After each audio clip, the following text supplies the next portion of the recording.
Hello, I'm the 10-minute English teacher. Let's get you exam ready. Today, we're thinking about A Monster Calls by Patrick Ness, and I'm providing you with my guide and summary to all the key moments that take place in Chapter 1 and Chapter 2 of the novel.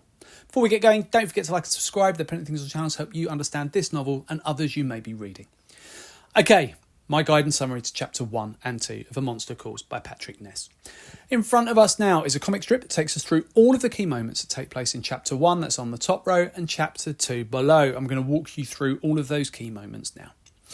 The novel begins with Connor having woken up at 7 minutes past midnight to a nightmare he's been having regularly, although the details of it are not shared with us at this point and we don't know how it ends. Go away, he tells his nightmare as it tries to follow him into the waking world. Connor, we then find out, is 13 and has a father living in America who he doesn't see very often, and at this point he's startled to hear what he believes to be a monster calling his name. Connor then looks from his window and a yew tree outside takes the form of a monster with a terrible face and long arms.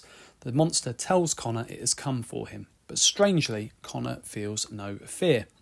The monster is enraged by Connor's lack of fear and breaks its way into his bedroom before grabbing him. It tells Connor he will be afraid before the end and seems to be about to eat him alive. This now takes us into Chapter 2. So we've had a very terrifying start to the novel with Chapter 1, and at the beginning of Chapter 2 it is the next morning and we have Connor making himself breakfast, which we find out that he does regularly, and he then stuffs a bag into the dustbin. We find out that he has awoken to leaves from the yew tree all over his floor somehow, which he has collected and binned himself. We then have Connor's mother calling down to him and we come to realise that she is very unwell and likely undergoing chemotherapy for cancer. She is very weak and has lost her hair.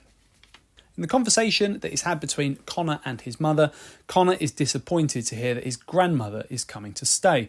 She's going to be staying in his room, but Connor doesn't think that he needs her help. Does he want to be independent, or is he just reluctant to accept that his mother is becoming very seriously unwell? The chapter ends with Connor's mother telling him that he's a good boy, and Connor heads out of the house and off to school. And those are the key moments that take place in Chapter 1 and Chapter 2 of A Monster Calls by Patrick Ness.